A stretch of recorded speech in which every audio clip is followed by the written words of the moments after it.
100 head of cattle out on the national forest, and we were lucky that we could just push them out our back gate and run them on the closest area to the ranch here. And there was another rancher that had cattle to the south, and then another rancher had cattle to the far east. And they would commingle a bit during the summer, and at the end of the season we just divvy them up at the end of the year, and that's one reason we have to brand, so that we get our cows back at the end of the year. But as the years went by, the Forest Service had this grand plan about how they wanted all of us to commingle our cattle and intensely graze at one of our areas, and then 8 weeks later move them on to another area, and 8 weeks later move them on to another area. And it is 100 square miles, so it just became very, very challenging. And then about 10 years ago, the introduction of these wolves came.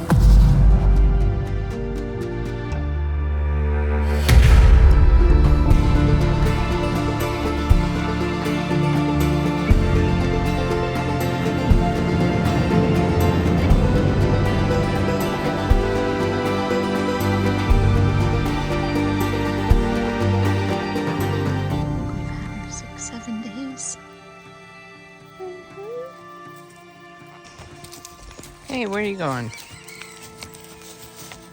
Walking off to the sunset with all that milk. Out of the way, Bo.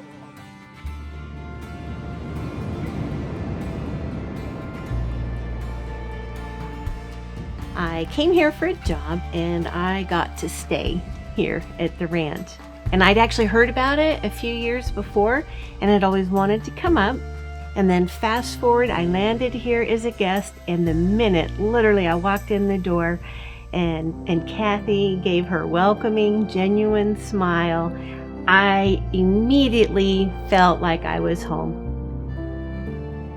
I'm a friend of the McKay family, and I'm honored to be a friend of this family. And Kathy and her mom and her dad and the kids, we've been around here for at least a dozen years now. And it seems like, we talked about it the other day and we said, Kathy, we've been coming here for 20 or 30 years. We just know we have. And she says, well, Bob, I don't think so.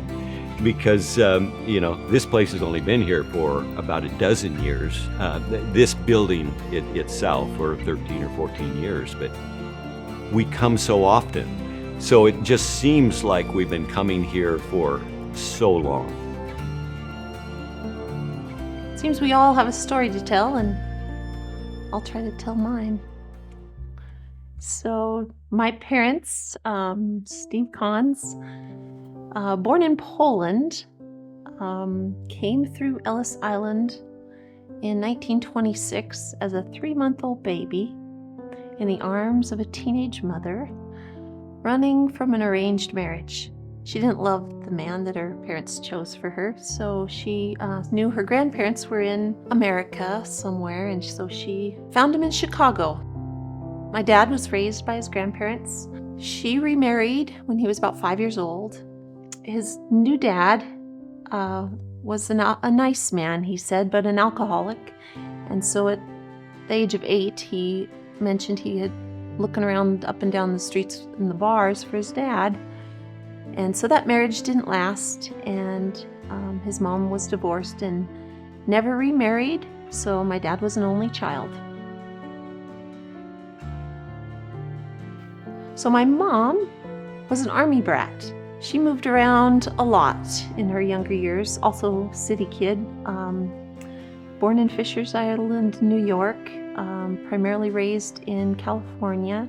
She spent some time in Hawaii and Japan, and so it's hard for my mom to establish friendships in the many moves, being a sibling of an army dad. She had 2 brothers and 2 sisters, so there was 5 of them, and she knew she wanted to be a veterinarian from 5th grade. So mom and dad went to about 4 or 5 different universities. He was a professional student.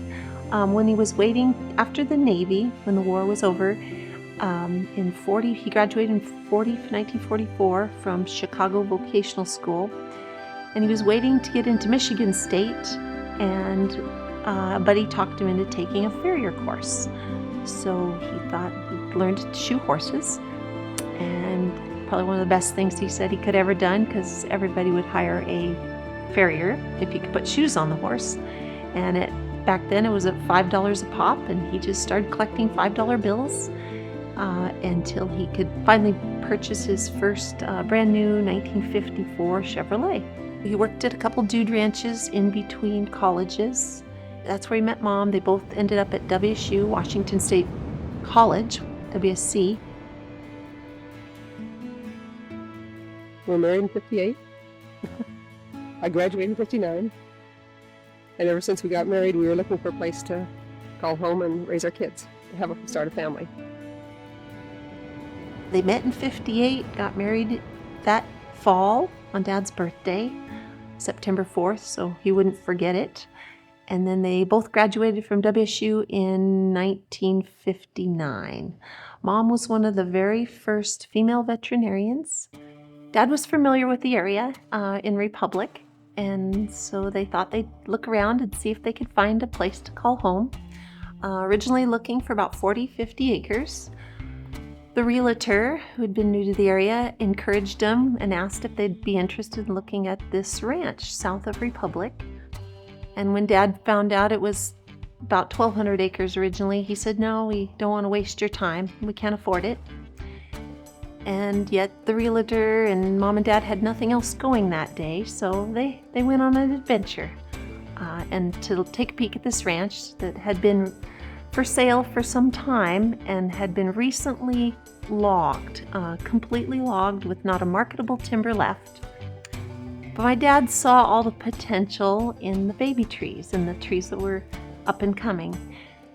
And the county, the whole community, there had never been a veterinarian in the area, so that need was hopeful. And when there's a will, there's a way. At $35 an acre, it was almost more than they thought they could afford, but they were able to borrow $1,000 from each of their parents as a down payment. And the old homestead is where we started, down the road from the lodge here, about a half a mile. Old rickety farmhouse, a red 2-story building, and there was an old gold miner's cabin up behind it, and that's where they actually had to stay for a while. So Dad put a sign on the road, and Mom bought what few drugs she could afford. And it's fun to hear the old timers mention how she just cleared away the breakfast dishes to put the patient on the table. And Mom said the few drugs she could afford was about $50 worth. And she was in business. So even as a little girl, Dad was always building. And I just hung on, followed him around. I'd organize his tools and sweep up his sawdust. And Dad he built everything on the ranch, all the barns. We had to build that ranch house twice because a week before Christmas, we woke up to a house full of smoke. And by the time my mom got to the corner, the veterinary clinic was attached to the last ranch house. It was engulfed in flames and smoke, and she couldn't stop it. There was no such thing as 911 back then, but by the time she called the fire department, the phone line was cut and burned. And so Dad ran next door trying to get to the neighbors to get the tanker trucks or the water trucks to come, fire department. And they came and they put out the bulk of the flames on the little truck, but then the tanker truck shows up and the circulating pump didn't get turned on, so it was frozen. And so our whole house burned down. That was so sad. We heard the fire truck, and we always fire, because here when an ambulance or a fire truck come, the people, they're your neighbors, you just know them. So we come down and it was burning, and June was in shock with the kids, and it was pretty well down time we got here. So I took June, I said, "What can I do?" And she said, "Take June away." So I took June away to the house with the kids, and she laid on the couch and just reminiscing about the house. It was so sad. It was so sad. And my husband said, "We gotta do something." So he got busy and cut the logs for the new house, and it was still smoking when the logs were delivered. That house took Dad 8 years to build by himself. For the most part, all the trees off the ranch. The second house, the community rallied, and the Job Corps came down and helped with the cleanup. Dad had a lot of practice in the first one, so he felt a little bit more impelled to speed up the process, and the shell of the next ranch house was up, and we were able to move in within about a year. With Mama June, with June Cons, we brought our animals to June because she was veterinarian here for many decades, really. And I believe her daughter Karen took after her in that endeavor. I think they had just a real love for the animals. But again, if you ask anybody my age, have you ever brought one of your animals to June Cons, the answer would be a resounding yes from 99.9% of them. And so, and again, she was just a very nice lady to everybody. And I remember when I was a kid thinking that she was a hero and being able to get people their pets back. I believe my home, but I am so busy in my vet clinic that I hardly get to enjoy my home. I like to garden, but don't have time to do that hardly. And so, but the animals need me, just like right now with the porcupine quills coming in, the dogs with them. And I've had evening calls, emergencies, I think every night, 10 days. Oh, this is a common occurrence with dogs that live in the country that aren't kept at home on a leash. He's been given a tranquilizer and sedative, and he's getting woozy. A dog this bad would die in the woods. Or a coyote or anything that got this many, and because in a few days they would swell up and get infected. I'm told the cougars have some sort of dissolving natural defense, but I've seen dogs with quills in their mouth for a few days and just the head swells up and they'll actually die. well, they can't eat.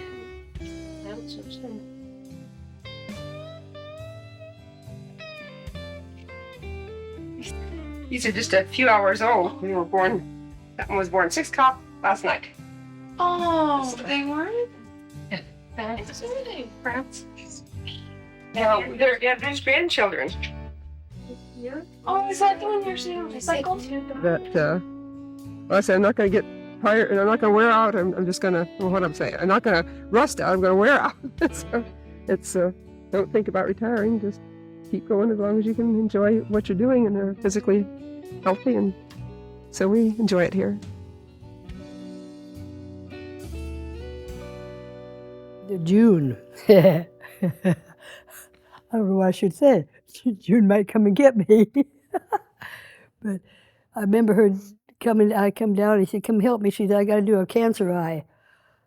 What is it, cancer eye? They got this cow in the chute, ick. And she had to take its eye out. It was terrible, icky. And she called me to go places.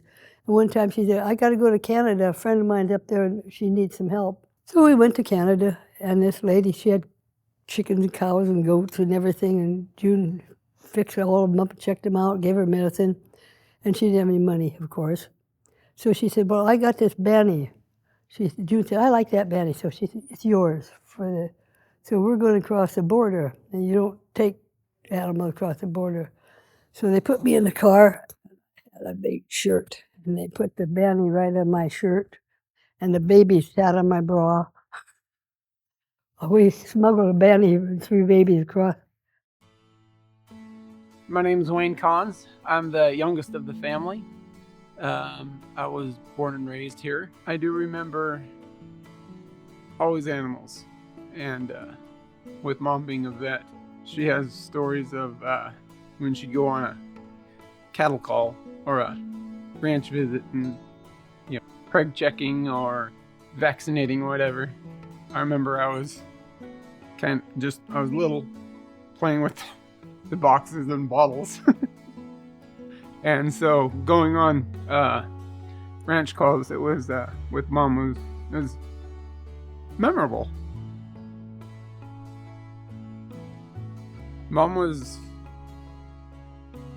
One thing Mom always did when I was little was she would read to me. And Travels with Charlie, the day no pigs would die.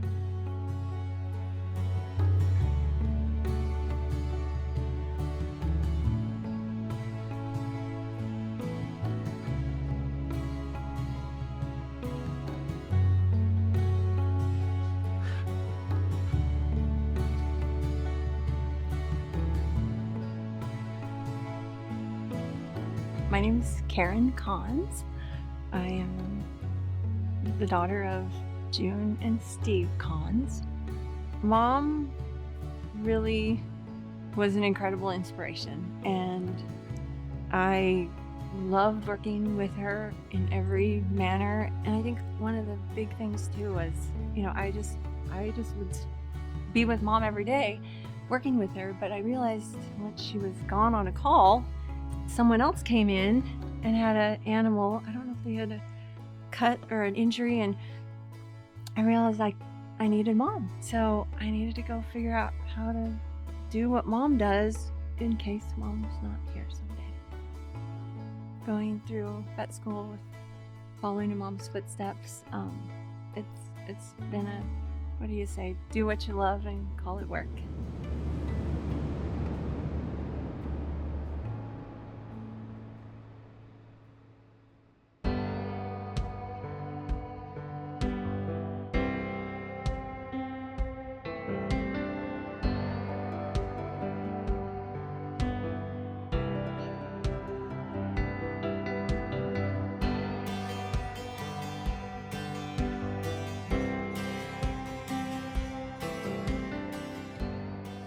Yeah, in June, she was always there, cook for us and everything. Just sweetheart, yep. And anytime you ever had a question about any of the animals, because growing up, I had a lot of animals, horses and stuff that are broke. So if I had a problem with them, June was always there. Hello, I'm Eric Turner, and I grew up in Keller, south of Republic, about 45 miles. I remember coming up to Republic, first off for using June Kahns as a vet, and then it was through the fairs, also Perry County Fair. Spent a lot of time up there, and that's where I actually met probably the girls, Kathy, Christy, and Karen. Well, Dave and Wayne too, the brothers, because it was all part of the fair. Just got to know them, and the ranch kind of became a stop in between. When we would come up, go do something, we would stop at the ranch on the way up, and then probably stop on the ranch on the way back. And you was always welcome no matter what.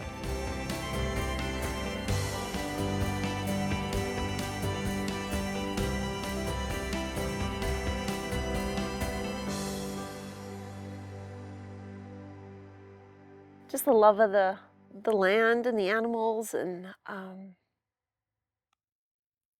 Mother Nature, and just taught me so much.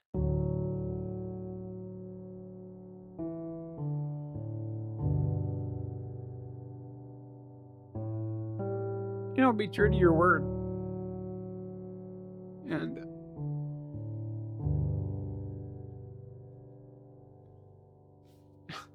do what you say.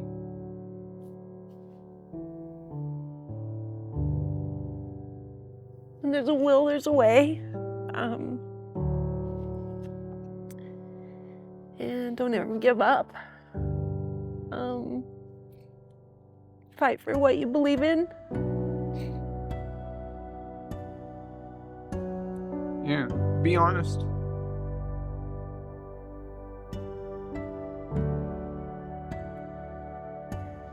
And just to listen as well. Listen, learn. My mom was a lot of that. She was always, even at 80, she would be pulling out the encyclopedia. If we didn't have the answer, we'd look it up. They just were always teaching. And yeah, Mom and Dad, we were very frugal, I guess is the word. Saved everything, and there was never waste. Use everything we got, what we have, and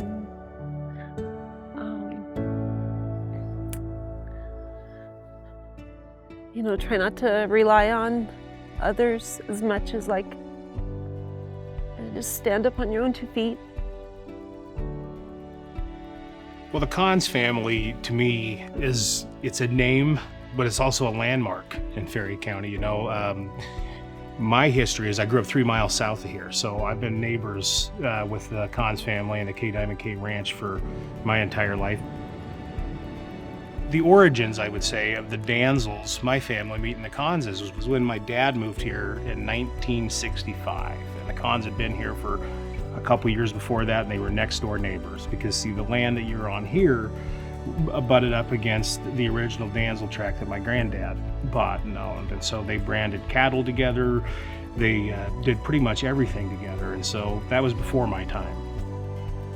When I came along, how I knew the Cons family was just when you're a kid and you meet the neighbors for the first time. And I just remember meeting Steve Cons, and Steve Cons was a larger-than-life personality, as you've likely heard by now. But for a kid, it was like meeting Ted Williams, the ball player, or Duke Wayne for the first time. He was this big guy, and his hands were about 4 times the size of my little hands, and he was strong. He was the first older man that I remember ever meeting that had muscle structure still. You know what I'm talking about? The first time you ever see somebody that has muscle structure when you're younger. And I just remember thinking he was this big, strong guy. But then I also remember thinking, I'm guessing he didn't get that way by going to the gymnasium. I just think he's worked hard his whole life. He seems like a very hardworking man. That's how I got to know him. From that, as a childhood, growing up near here, it was just kind of the most amazing experience of a lifetime. It included hay rides during the right seasons. The entire Cons family was always just so generous with their time and resources, very community minded. Dad got a job in town as a school teacher. He really had hoped for a shop and egg, and it was taken. So he kind of claimed he got stuck with 5th grade only to learn to love them. Prior teacher had no control over the classroom and was in tears almost after every day. And dear Dad took over and earned their respect, and by the sounds of it, all the girls were in love with him, and he enjoyed 5th grade. My name is John Glenwinkle, and my wife and I came to Republic in 2001 when I was hired to be the superintendent of schools. And during that period, the superintendent was expected to do an awful lot of public outreach and to be very involved in the community. And one of the first people we met was Steve Cons. And Dr. June and Steve and the siblings were very involved in the schools. They were very involved in the community. And whenever we had an event, they would support that event, whether that was a student trip or whether that was a school board function, a dance. They kind of opened the ranch up for us to use. And that was before they were in this lodge. That was when they were in the small lodge. So it was really a much different experience, but they were always incredibly kind. I'm a county commissioner now, but I was also a state senator, and then I was appointed by the president before. And in my beginnings, the origins of my political career, Steve Cons was one of the guys that stood out, that came to me, that knew me when I was younger and just said, hey, anything I can do. And he called me. I'll never forget that. It wasn't a deal where I had to call asking for support, and that stands out for someone in my line of work. My dad was active in, I guess, somewhat politics, but mainly just because he said we have to, we need to, always vote, and we leaned, I guess you could say, towards the Republican side just because of being a small business and freedom, less rules and regulations, hang on to, how your reputation and honesty, trustworthy.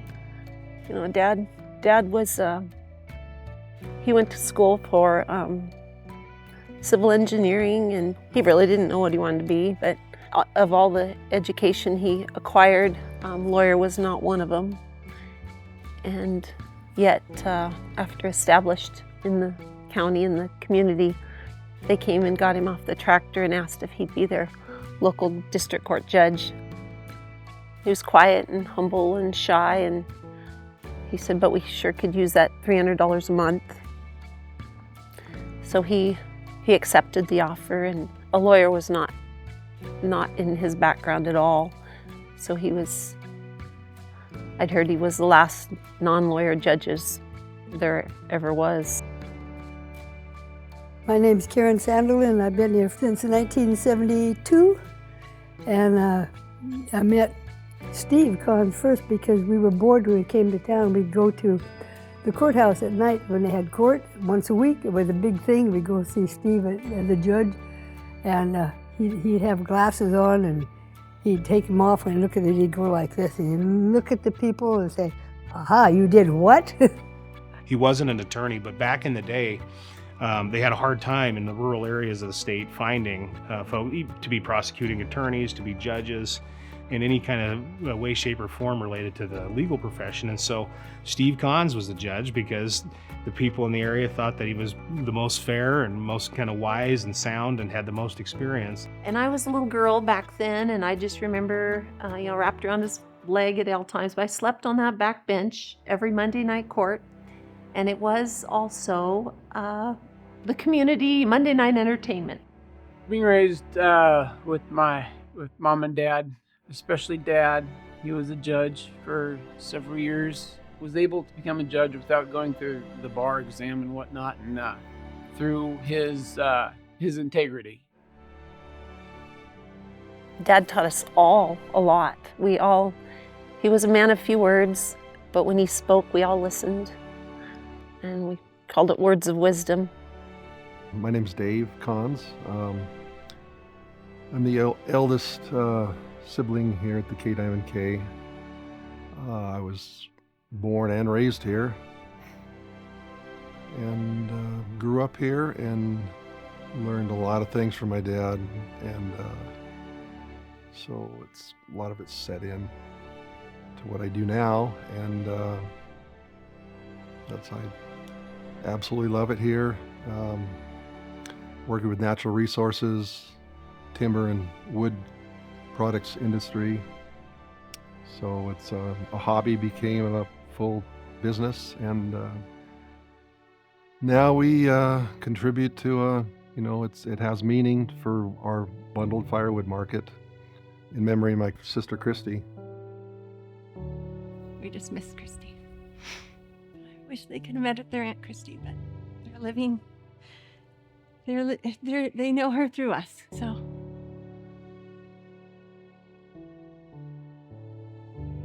Mom had 6 children, and they lost our brother Gary when he was 3 in a really tragic tractor accident.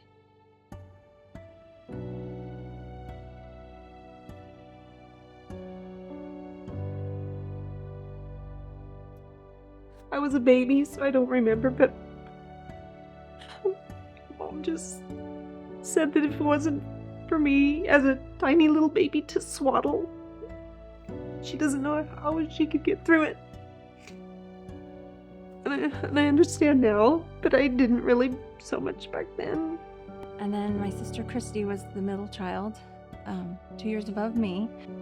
She was kind of that middle child and the glue who held everybody together. It's a tribute to our sister, and not just her, but others who have dealt with cancer. My sister Christy was just like the heart of gold that I will never know anyone again like her in my life.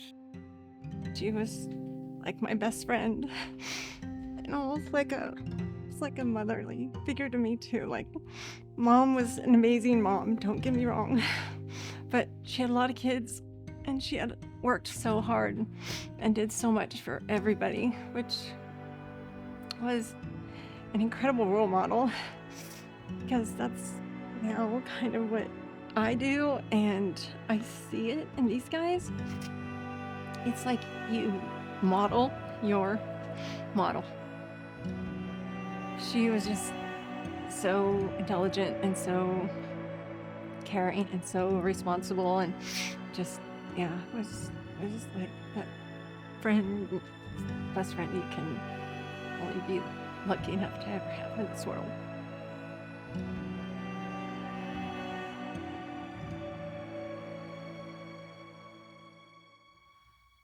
Feel very fortunate to have the parents that I had, and I don't take it for granted one bit. I'll fight tooth and nail to keep doing what I'm doing. As a mother of two boys aged 13 and 14, I think this is the perfect experience for them.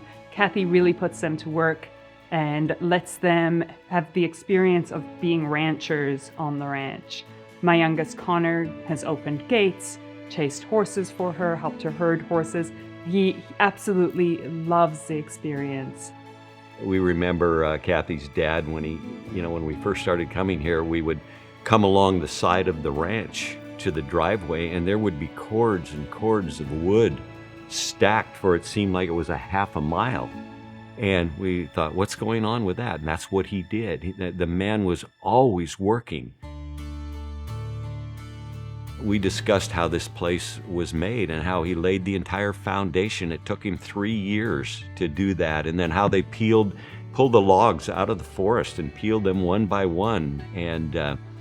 And after about, I guess, probably 10 years, they finally completed this place. And it's just a masterpiece. My dad probably always dreamed of a cattle ranch. He was born a city kid, and with their goals and dreams of, my mom loved horses, and Dad always thought of having cattle.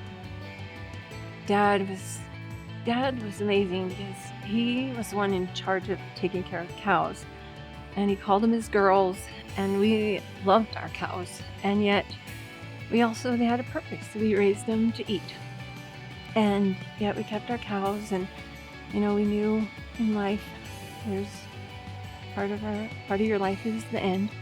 And so we knew what we were raising them for, and yet we committed our heart and soul to those animals, and they couldn't have had a better life. Dad treated us all equal. Like, Dad cared about everyone and was interested in everyone, and didn't matter who you were. Dad was just this amazing, honorable man, and just teaching us girls how to do everything. Whether it was changing oil, fixing tractors, fixing our truck, putting up hay, running heavy equipment, being capable of doing anything we put our minds to. And, there was no question. There was never, like, I don't know if you could do it. It was always, we can do it. You can do it. They wanted to start a cattle herd, and that was Dad's dream. So he started out with some dairy-type calves, and so they acquired some grazing allotments on the national forest and grew a cattle herd. And they, did the best they could. So we started out with very few. And by the time I was in high school, we had 200-300 head of cattle. And I rode the range with Dad everywhere. We did not have a trailer. We were blessed with the grazing just out the back gate. So many ranchers have to haul, but we could just turn them out. We had grazing allotments on both sides. But I know he'd come home in the fall trying to look for cattle, and Dad would tell me repetitively, "Are you warm enough? Are you warm enough?" I thought I was, but I was not. I'd come home with popsicle and freezing, and and he almost would give me the clothes off his back, but I told you so many, many times. They were nice people. And we bought a piece of property right down the road, and we got the logs for free, and bought them a big pile there, and said, yeah, we're going to build a house, but we didn't know a thing. And Steve came riding through with his horse one day looking for cows, and he said, "Oh, welcome, new neighbors." And he said, "You need any help?" And we said, "Yes." If those watching this have not seen this place, you really need to come here. They've got 15 guest rooms here, a commercial kitchen, a bar, recreation areas, plus all of these acres out here that you can do about anything you want. And this lodge that we're sitting in here, Steve came down, we were talking one day, having coffee, and he said, I've got to do something for more money. There's no industry here, nothing to do, and cows just, the price is low, what are we going to do? I said, lodge. Well, I said bed and breakfast, and sort of moving in bed and breakfast those days. And so we sat down and sketched this lodge out on my kitchen table. And he said, that's what we're going to do. And he said, we've been talking about something like that. My parents raised 5 of us. Cattle ranch grew.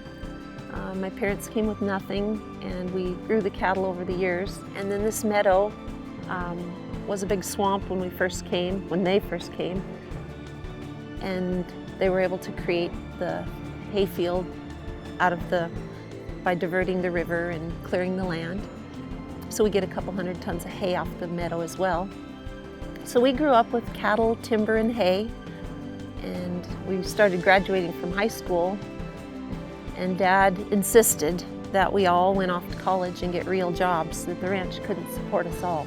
So we are all trying to figure out what we want to be and do when we grow up. And my oldest brother, Dave, he went off to WSU for a short time, and then he transferred over to Central, and I followed him to Central. Thought I'd follow in my mom's footsteps, so I dabbled in veterinary medicine the first year, but I attempted to play basketball for Central, and then just the freedom kind of made my grades not the best. So Mom's scolding me the whole time. And so I switched majors to construction management and learned to love it, and I love math, so surveying was up my alley, and Dad was one of my biggest cheerleaders there. He was a civil engineer. And then my sister Christy followed us to Central as well, and she was in culinary arts, and we roomed together at school, and she was one of my best friends. And then my sister Karen graduated from high school, and she went off to WSU to be a veterinarian. So everybody's proud of her. She followed in Mom's footsteps with the degree. We all came home every weekend, for the most part, from college with our new friends and our new roommates. And it seemed like everybody wanted to come home to the ranch and do what we do.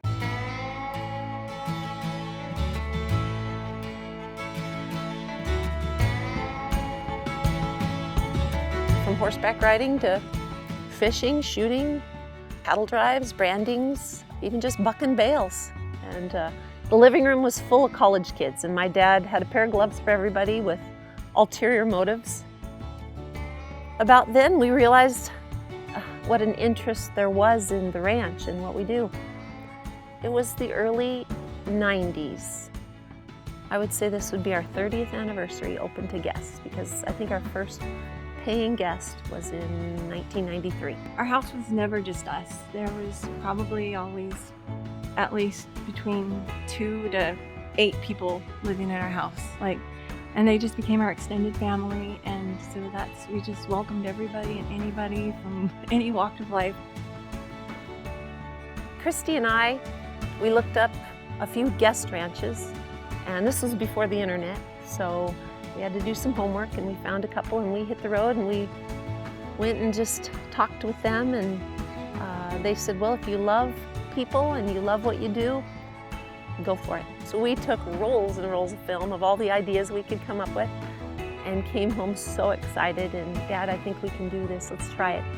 So Christy and I cleaned out our bedrooms that we grew up in, and we moved into the basement of the ranch house. And Dad made a sign, we put a sign on the road, and we made up this little flyer, and the guests just started to come.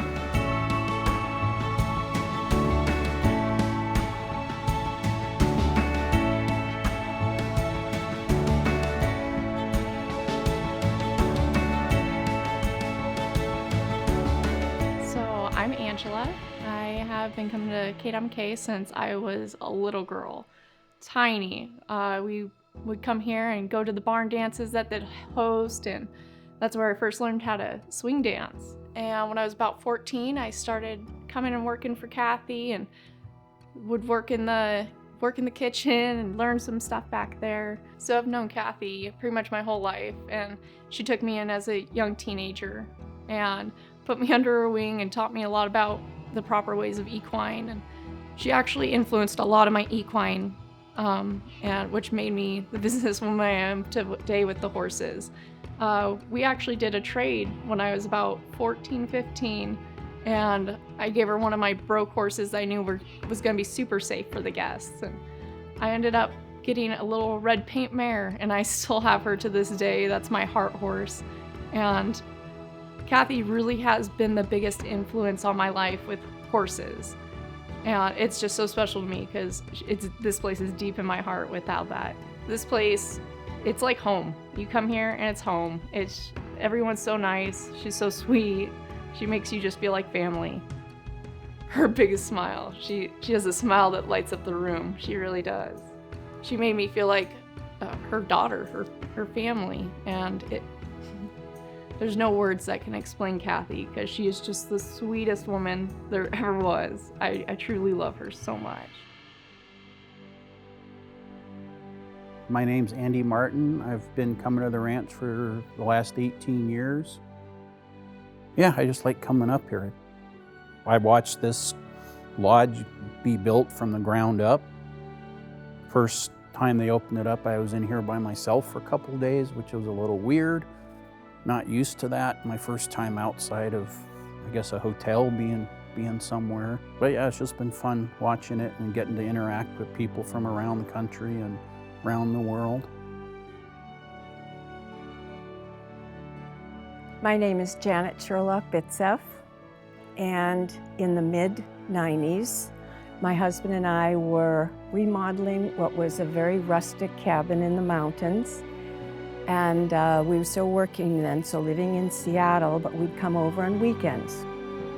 A friend in Republic told us about this ranch, Kathy McKay. And even though we were very busy, just for 2 days on a weekend, we always made time to come here. Our first experience grabbed our hearts. It's the heartfelt hospitality, the outreach, the fellowship, the story of how this magnificent lodge was built. It is so much more than just a guest ranch, because the McKay family, Kathy, Brian, Stephen, when you're here, you're family. There is absolutely no doubt about that. You know, the K logo with the diamond in the middle, I'd insert a heart as well. All the time we visited, she had this tiny little creature on her shoulder, around her neck, and so forth. I said, oh my gosh, look at that. I wasn't surprised though, because she loves human nature, animals of any kind. It was a baby ground squirrel. Now, I'll be honest, I didn't tell Kathy this, but I'm not a real fan of ground squirrels because they can do a number on your yard. However, for an older person even like me, I learned something by watching Kathy love on that animal. So now when I see the ground squirrels around the house, I talk to them. I don't have the same negative feeling that I had. That's the other thing about Kathy McKay. You participate, you learn, you really are part of the family. It's quite amazing.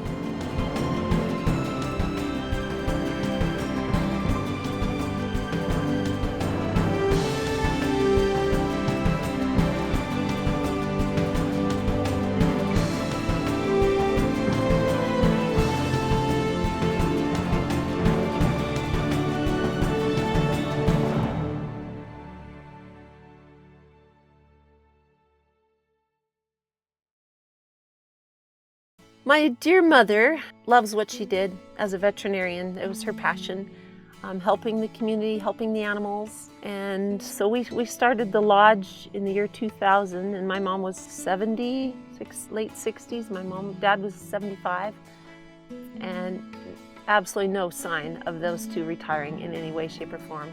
So my mom practiced, and especially when we started the lodge, financially, there was no way she could quit. And then even myself, just working 5 jobs just to try to make sure all the bills were paid at the end of the day. And so we just limped along with the lodge and made progress as we could afford.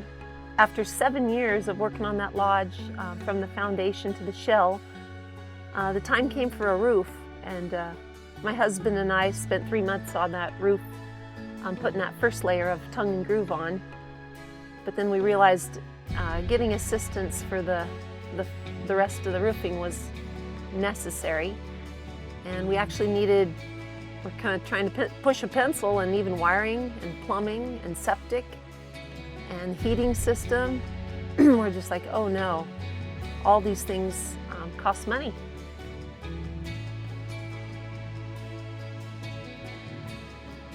And which we didn't have any. We were just living from dog to cat with my mom in the vet clinic in her 70s.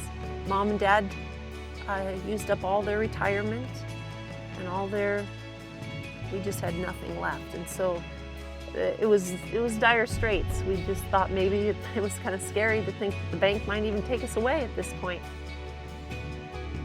I was down in Elmira with Brian, and my sister Christy had passed. The lodge was half done. She actually came to Elmira and stayed with us, and we took her to her treatments in the end. But it's when Brian said, I think we need to go home. You need to go home. And I remember telling Mom and Dad we were coming home, and they both cried too. I left it up to Brian to decide, and I was thankful when he said, let's go home. You need to go home. So I'm Brian, Kathy's husband. We met, let's see, probably about 1994 at a rodeo in Spokane. I was on a blind date without her, and she was on a real date with someone else. Anyhow, wound up at some dance hall and kind of went from there. And married in '97 here at the ranch. Her dad and brothers and everybody built that barn over there. And then we started our family at the farm in Elmira and had our kids there. They went to school till about 3rd grade there, and then pretty much moved up here in 2008. Yeah, just small community, great neighbors. I mean, not the best looking, but they're cheap. You don't have to pay them, well, we don't pay them at all. Just small town, you know everybody. Everyone's there to help out, which I'm sure there is in cities also. Don't get me wrong, but it's just been a nice place to raise family. Spend our time here on earth, what we have. We enjoy the work, it's not really work.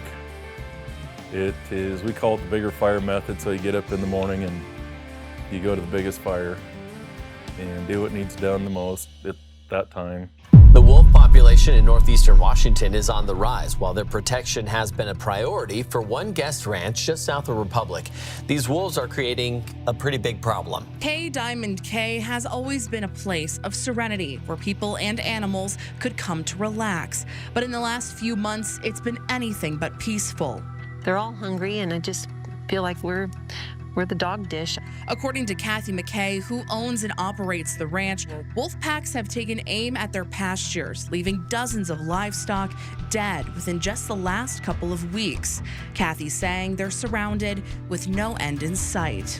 But we'd come over the edge every morning, and there was bloodshed. Now behind me here in this meadow is where Kathy says a lot of these killings are taking place. She says the wolves come out from out of the mountains, come down into the meadow and kill things like alpaca, pigs, deer, and donkeys.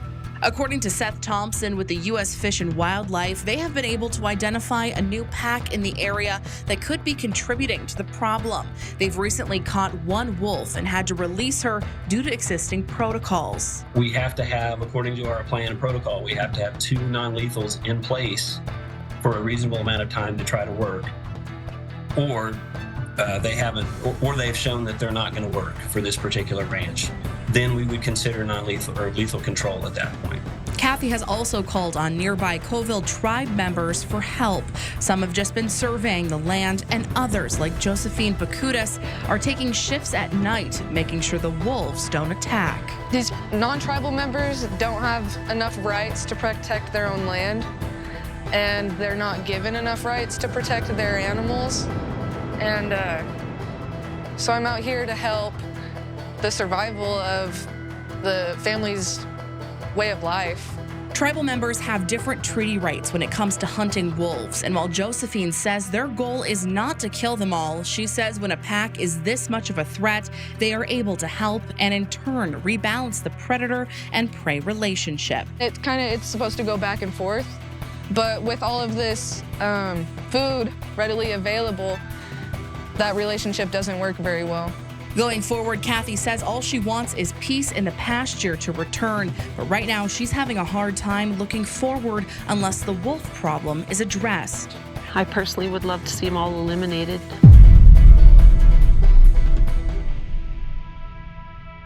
So our state Fish and Wildlife, so it seems like the wolf issue is not federal anymore. It's more of a state concern when it comes down to them being a problem for us. So it's a lonely world out there when you have nobody, you're not sure who to call. And yet we are neighbors. To the north, to the south of us is the Colville tribe. And it's a nation within a nation. And I've grown up with them having different, rules and always maybe challenged with why we're not equal. But I have learned to appreciate them because they can manage. They can come and help us. My name's Michael Samuels. I live in Keller, Washington. I'm a member of the Confederated Tribes of Colville Reservation, Sampoil Band, Moses Columbia Band, and Wenatchee Band. I'm here to help out Kathy with her predator problem. I've heard about it over the past couple months. Thought I could help out, so I'm here. We have some Native Americans that have tags. They can hunt them. I don't know all the rules about how they can find them, but they are it's not that they want to kill them all, they just want to manage them for us and help protect our animals. The members of the Colville Reservation have Aboriginal hunting rights to what's called the north half of our reservation. And so I'm able to exercise those rights. It's nice that they don't have the rules and regulations that we have to adhere to legally. There's also something to be said for shoot, shovel, and shut up, and don't advertise what you have to do, because there's just people out there that want to control your every movement. So we've had, rules and regulations are probably sometimes meant to be, but there's some that just don't work. Normally I go out and study a pack like 2 months before I even try to hunt them. But up here I've been here I think 3 weeks, and I'm kind of just learning as I go with this pack or this wolf. I'm not sure if it's a pack or a wolf. I grew up down here on the CUNY Ranch. They raised 100 or so head of cattle and just raised on a ranch lifestyle. I understand the meaning of it. So when I hunt predators, I seem to be successful, so I'm here trying to do what I can. It's unfortunate the wolves were brought here by folks that think they need to be here. I don't have a problem with the wolves. The wolves are doing what they do. I wish they wouldn't have been brought here, because now we're left to deal with it. And like I said, the wolves are just killing animals like they are supposed to do. And if they hadn't been brought here in the first place, we wouldn't have to kill the wolves. That's about all I can say about that.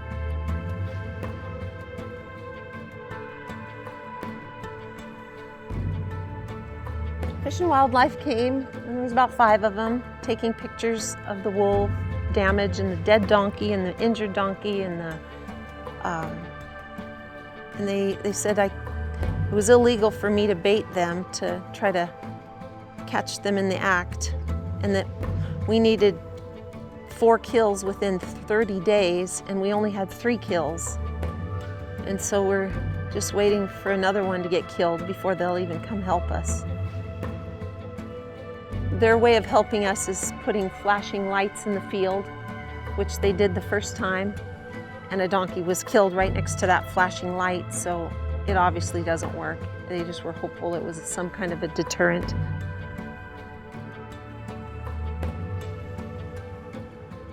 And so they wanted to use my cow for bait, so it's okay for them to use her as bait, but not me, so they could set up all their traps. And at first I thought they were going to trap her and get rid of her, but no, they trapped her, collared her, tagged her ears, put a microchip in her neck, and set her free. I said, well, I'll spank her and give her some negative stimuli and hope she doesn't come back, but if she comes back, you can shoot her. And so sure enough, she has come back every single week on the game cams. You gotta learn their pattern. They got what's called rendezvous sites where they frequent. You figure that out. It shouldn't be long after that. She was collared here one day, taken on a trail cam.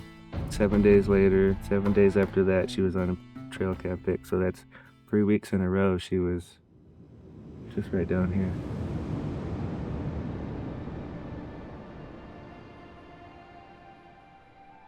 You know, I can protect every single night of my life, but it's like, is this our new normal? It's just unbelievably, I find it unbelievable that people who make these decisions are in control of our life, our lifestyle, our livelihood, and the survival of all of our animals, and how these wolf lovers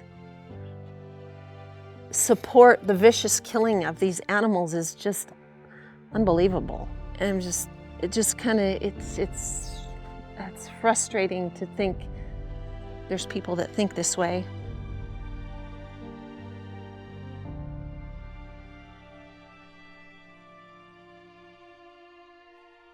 Yeah.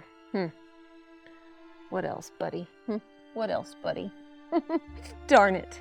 So yeah, those stinking wolves have killed 4 of our horses, a mare and foal, our cart pony, a little miniature horse, the 2 donkeys, 6 pigs, and dozens of cattle. We're missing probably 7 of the beef cattle right now and 2 of the longhorn babies. I can't lock them all up. The pastures are their freedom. They love their freedom. And I just would love to see peace in the pasture again. My son and I took over 3,000 people horseback riding last summer, and I think we're hanging it up for a while until the wolf issue is resolved. We don't want to hurt anybody. These guys don't want to hurt anybody either, but they're flight animals, and you know, when they watched their pasture mates just get eaten alive, they're flight animals, so they're gonna spook at movement in the grass. They're just being careful, and so I don't know when and if we're going to be riding anytime soon. But the ranch has a lot more to offer than horseback riding. We can come and we love on them. We love them on them all day long. We don't have to ride them. We can just love on them. They can be pets too. Yep.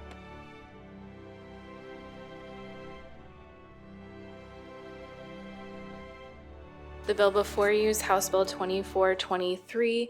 This requires the Department of Fish and Wildlife to convene a work group to develop a regional management plan for gray wolves in the portion of Washington where they're not currently federally listed as threatened or endangered.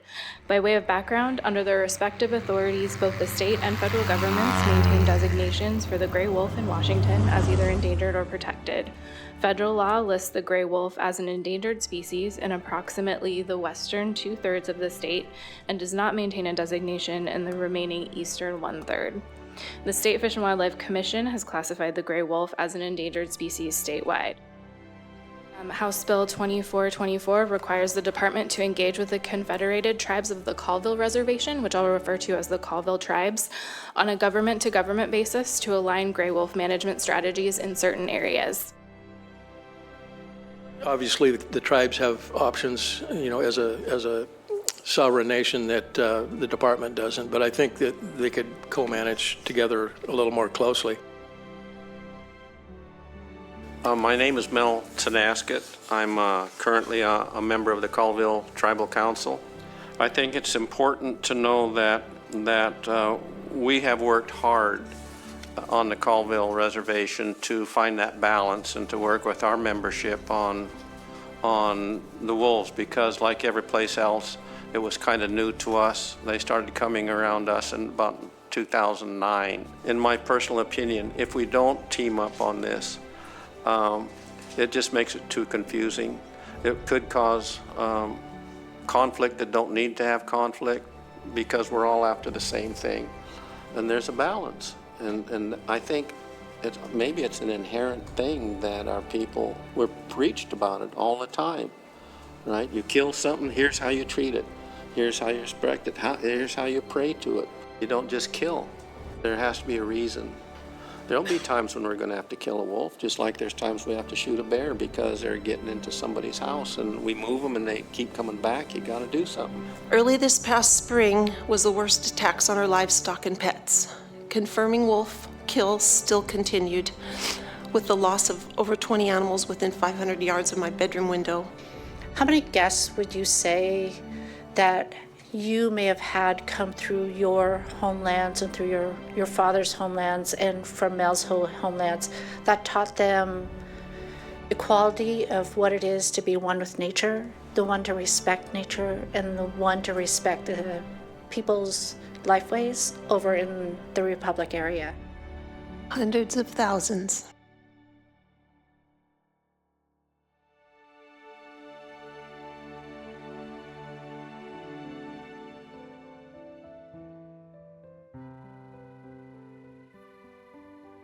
We have some fields down there, and we'd let the hose just run off down the driveway, down this little hill, and it'd make a bunch of puddles, and we'd just go hang out in the puddles in the sun, in the mud. We were wild. Yeah, she was awesome.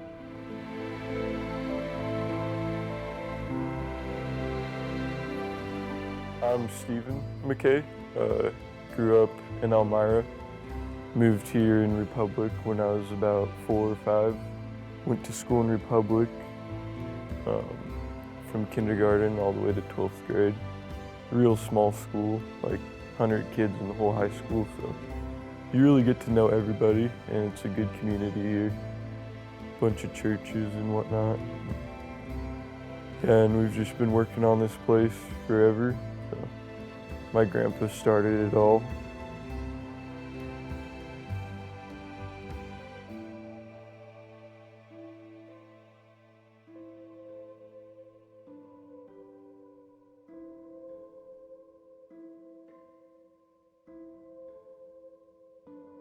So Alexis Rose McKay, born June 22nd, 2002. What a little gem. She was just kind and sweet, and she captured a lot of hearts.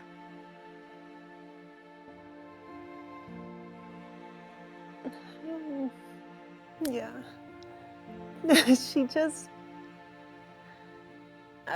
I'm amazed at how many people knew her, and even guests who came here.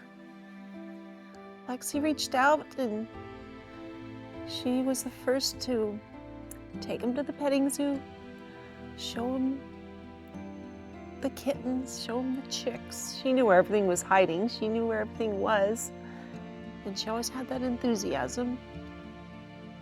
Like, I'm probably gonna have, like, so many cats.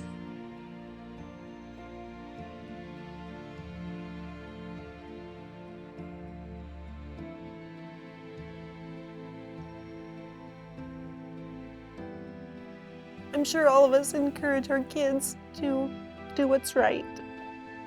And growing up in this environment, we encouraged her to reach out to those who needed it most. And, you know, if there was anybody quiet or shy, Lexi's turn. Lexi, take them. And I really didn't realize how much she implemented it, you know, at school. You know, Lexi, you know, be sure to say hi to the new kids. And if you see anybody sitting alone at lunch, you know, go sit by them or include them. I didn't know how much she did that, but until I heard it from everybody, and how many kids showed up on, whether it be Facebook or something, or just comments how Lexi was their only friend. And I sort of regret it to this day when she would ask me how many friends she could bring home after school. And I would try to limit it to 2 or 3. And now I wonder who got left out. This would be 2014, right before Christmas, 14 or 15. I don't remember now, but this normal Monday evening on the couch watching Monday Night Football, and she had been kind of ill for a little bit, but we thought it was mainly just tired. She's 13 and playing volleyball and basketball and softball and very athletic. I think it started out with a little bit of headaches. Well, okay, well, maybe you can take an aspirin. And she said her back was hurting her a little, and we're like, oh, that's odd. And she said, yeah, and I think it was when we were pulling the inner tubes at Curlew Lake and I was behind the boat. So I thought, okay, she hurt her back doing that. And she said, oh, I got all these bruises, Mom. She just said, I'm weak. I'm just tired. And I thought, is it a typical teenager thing, Are you just tired? And so nothing, she wasn't sick. She kind of went through a roller coaster. I'm okay now. And come back a couple days later, I'm really just tired. Mom, I think I kind of fainted in the gym at PE, and I just am really tired. Well, rest, rest. What do you do for tiredness? I don't know. I remember Mom said, well, is there a chance you can get a urine sample? So I said, oh, okay, try that. Lexi's like, oh, I don't want to do that. But she did, and so I just remember Mom's over at the vet clinic, and I remember putting it in a bag and put some eggs on top of it. And I said, Stephen, could you go give this to Grandma June?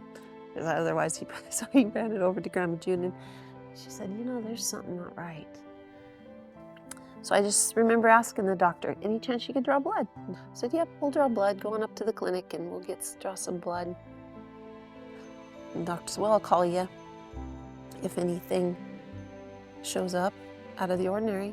So we came home, and it's winter. It's winter. It's a week before Christmas, and snow and cold and dark, and no guests. So it was really quiet. It was just Brian and I and Stephen and Lexi in this whole lodge by ourselves. And we got a phone call and said, you guys need to go. Yeah, you need to go to Spokane tonight, to go and just go to the children's hospital. And they didn't tell us what. And she said, somebody's going to be waiting for you. And they just said that she's got a high count of white blood cells. And that just started kind of a whole step sideways in life that you don't expect. And so we just went to Spokane, and by the time we got there, it was 11 o'clock at night. We left here about 7. So he sat us down, and it was probably midnight by the time he said, your daughter has leukemia. I didn't even know what leukemia was. But he just said it's immature white blood cells are invading her bloodstream.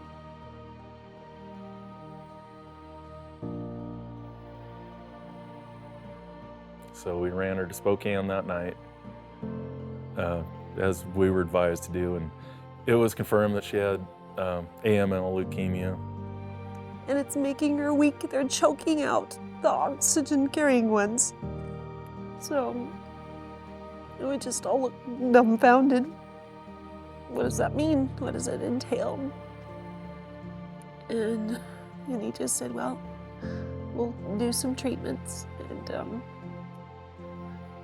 And we were given an 80% chance, he said, and I'm like, well, score. We got this, no problem. So it was so positive. It was always positive. She lost her hair, and it all fell out, but it wasn't too bad otherwise at all. And she never complained. But her friends all wanted to visit her, and they could back then. So that we had friends in all the time. But then they did start to tell us about how we should avoid germs. And so I'm kind of the type of person, if a donut falls on the floor, I'm gonna eat it. It's just don't let anything go to waste. But the chemo, you know, they just knock their immune system down and they're weak. And so we don't want them to catch anything, you know, that they can't fight off. So it was good news. It was always so good news because they took care of the problem. And the immature white blood cells were gone. And they tackled them, and Lexi got better. She was actually fine. What we would say was in remission. So we're like, well, then why can we just go home? If she's better, you cured her, you helped her. They said, no, you need a bone marrow transplant because the bone marrow is the factory, and that's what is causing. And I kept asking, well, is it really going to come back? And they just said it's probable. They transferred us to Seattle. So we went off to Seattle Children's Hospital and proceeded to go with a bone marrow transplant. And so then the challenge of finding a match. It was heartwarming to see how many people rallied for find a match. And, you know, I'd say the family and friends and community is what kept us all really strong because there was so much support. And, you know, it was kind of concerning that we might not find a match. And, they said, well, it's very probable in your family, but Brian and I didn't. And they said, most likely in a sibling. And Stephen's down there very bravely. 11-year-olds give him blood. And he wasn't a match, but Lexi said she didn't want his blood anyway. But so none of us were able, but so many came out trying and trying and trying, please check mine. And finally they found a match. So the good news came in, they had a few. So we got it and received it, but prior to receiving it, that's when they say the treatment is worse than the disease. Because that's when the torture begins. And they knock Lexi down so hard. It's miserable.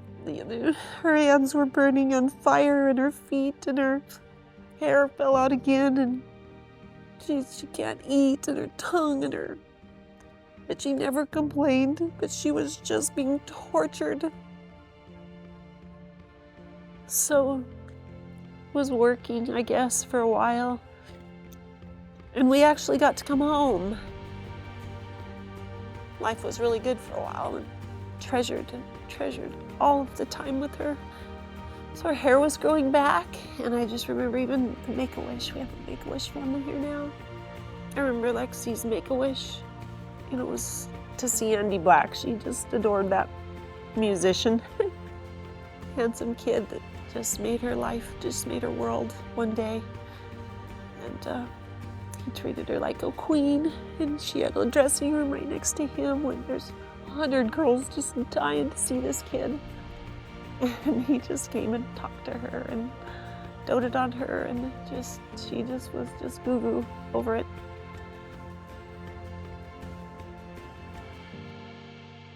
Graft versus host disease. And it's where Lexi was trying to fight off the bone donor. So we get Spokane's just there. I love the people in Spokane, but they say, you gotta go back to Seattle. And we gotta try this again. We gotta start over. It's like, oh, goodness gracious, really? And your world just starts falling back apart. So we go back to Seattle. We're like, we gotta go through this again.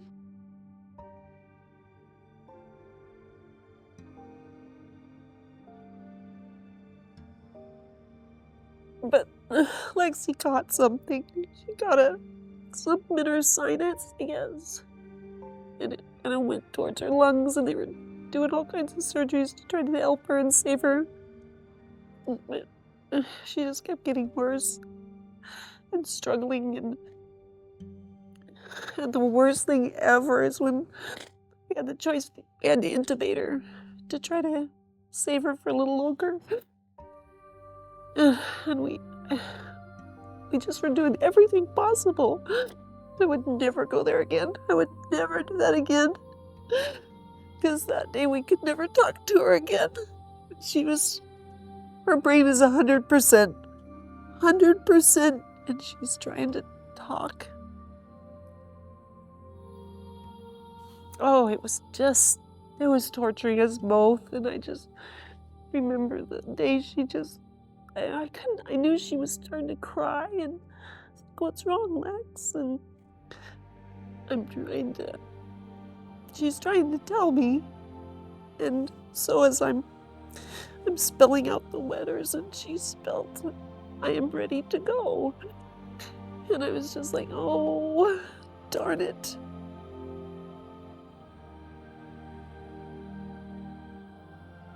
You know, I think she was hanging on for me more than anything. But she was just done. I think there was no light at the end of the tunnel. And my mom's back here at home. I know my mom probably could have saved her. Mom was full of suggestions and ideas, but we just followed nobody's perfect. And we ran into some incredible doctors. And yet some are, they're only human. And we deal with humans all day long, so I totally get it. But when it's your daughter, you wish you had the best of the best of the best.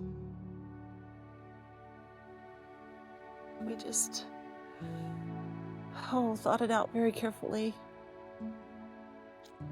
But all agreed and come to the conclusion, let's stop her suffering. And so we just had to say goodbye to her. My dad's almost 91, but I thought my life would be the loss of my dad I thought was gonna be, I didn't even have time to grieve for Dad when I was trying to fight for Lexi. I lost them both. I lost them both within just 2 months of each other. My whole world.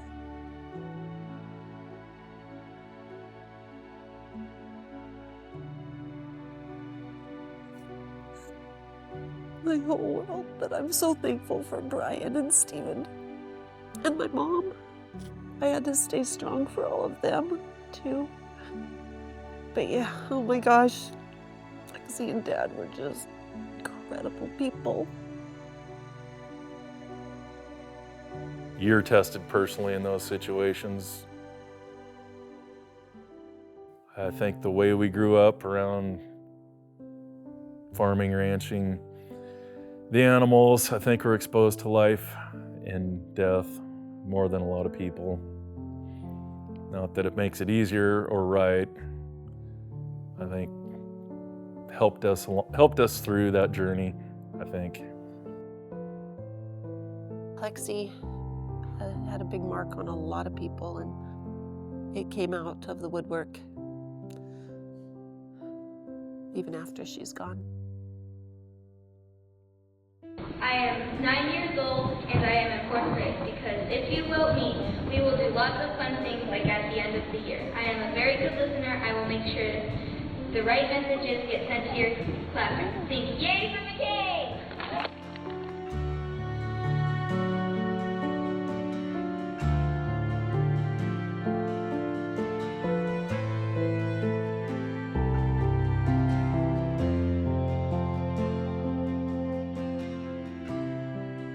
I can't say enough about Kathy McKay and her husband and this ranch.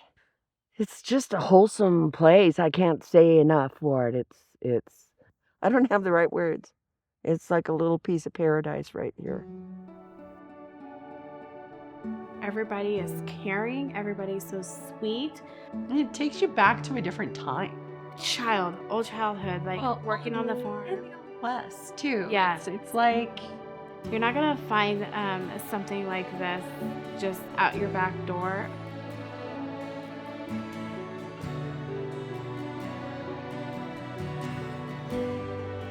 The future of the ranch is, I don't know.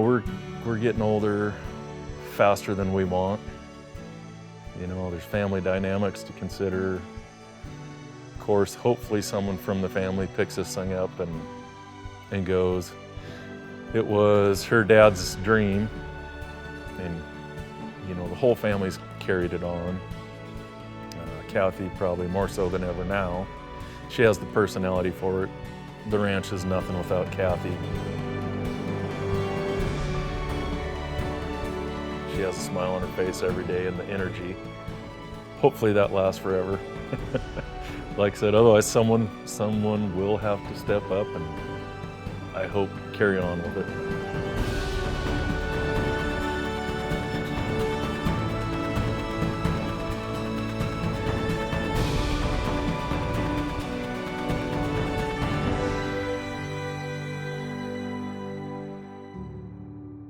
What a feeling to see them take control, knowing what to do, and the fact that didn't need anyone to tell them what to do. They're doing it on their own. What a feeling. They really don't need you specifically, or maybe perhaps do it on their own. Again, the fact that they could do it on their own.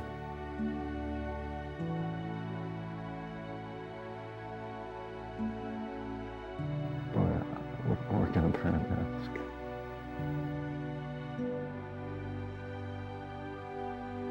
Sometimes it's tough to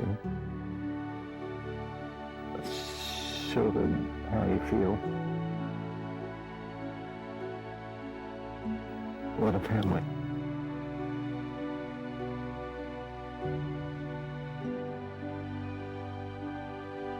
How lucky can you be? I never thought it would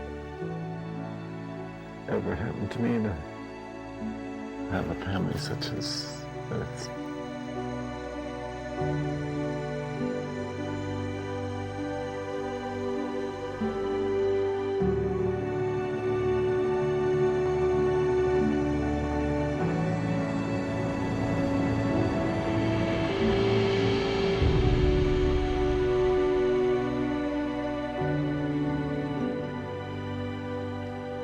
That you put, Karen? Kathy, Kathy? yeah. There's a second house going up. You're shorter. I was little. Or I'm taller or something. How about the story when Wayne got ran over Oh, by the Mustang? that was Well, scary. That was fun. No, that wasn't fun. That was scary. I remember that very well. We were cleaning the carport. Superman is not real. We're making fun of your glasses here.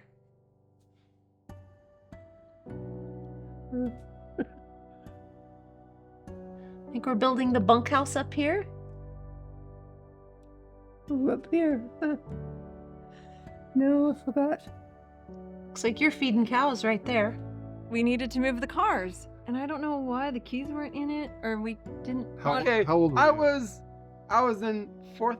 Well, you had a play. You were going to a play that night, and I think I was in fourth grade. I think. But you were pushing the car out of the carport. Because I wasn't allowed to drive. Oh, that's why. Yeah, and so it's like, well, I'll just put it in neutral and push it off the carport and finish sweeping the carport.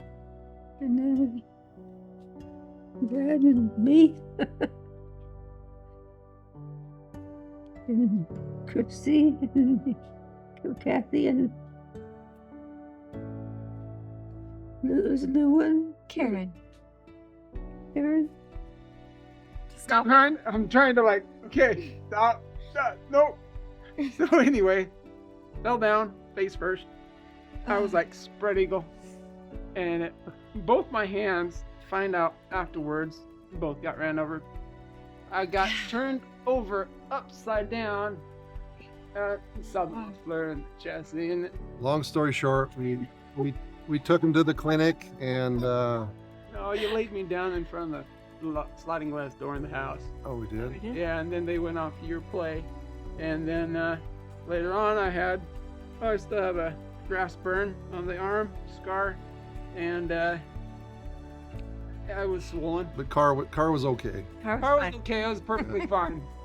Wayne helping Dad build the chimneys. Looks like he's mixing cement. We all really pitched in here. We all pitched in. Everyone pitched in.